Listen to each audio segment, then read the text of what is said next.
Hello guys, for today's video ay samahan nyo akong mag-unboxing nitong nabili ko sa Black App. Finally, dumating na rin yung white study table na matagal ko nang gustong magkaroon. And alam nyo ba guys, sobrang saya at thankful ako kasi finally meron na rin akong bagong table for my little workspace. Pero ang mas nakakatuwa talaga dito, katas na siya ng Black App kung saan ako nag-a-affiliate guys. Grabe, habang binubuksan ko to, napapaisip talaga ako na yung mga kinikita ko sa Black App, nagagamit ko na ngayon para mabili yung mga bagay na gusto at kailangan ko. Kaya thank you so much Lord kasi kahit po unti-unti nakikita ko yung mga blessings mula sa mga pinaghihirapan ko. So ayun na nga, so samahan nyo ako guys habang ina-assemble natin itong bago kong white table. Pero ayan na si husband to the rescue. Tinulungan niya na ako kasi ayaw niya daw akong mahirapan. Uy, walang ganun. So thank you husband, at least may taga-assemble tayo today. Ha ha ha. So habang nag-a-assemble si husband, ako nanonood lang. Chari, so tumutulong din naman ako niyan, paabot-abot ng mga something ng anas-anas dyan kay husband. Fast forward na natin guys, opo, para hindi na humaba yung video natin at baka abutin pa tayo ng bukas sa pag-assemble.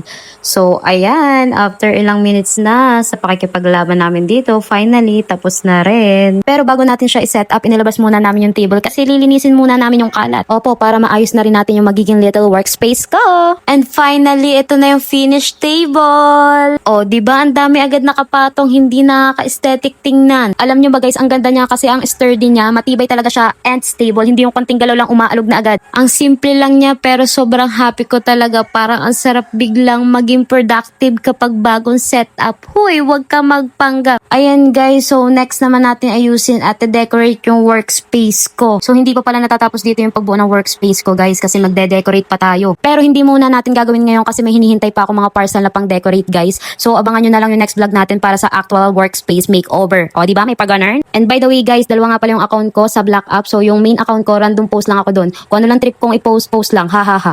Tapos sa second account ko naman, puro faceless content siya kasi ito na talaga yung gusto kong seryosohin, ang affiliate journey ko. And dito na nga guys, simula na to ng pagsisipag ko sa pag-affiliate sa Black App, Orange App, at Blue App. At papasukin na rin natin ang pagiging vlogger. Ha ha ha ha, sana sipagin talaga. Hindi ko alam kung gaano ako katagal magiging masipag dito pero sana talaga sipagin ako at hindi hanggang first vlog lang. Kaya samahan nyo ako sa journey na to guys, from setting up my little workspace hanggang sa paggawa ng faceless content, affiliate videos at ngayon pagiging vlogger na rin. Sana sipagin tayo, ha ha ha. So ayun guys, dito muna natin tatapusin yung vlog natin today. Abangan nyo yung next vlog kasi ide-decorate na natin yung workspace ko.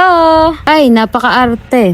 So yun lang, bye guys! See you sa next vlog!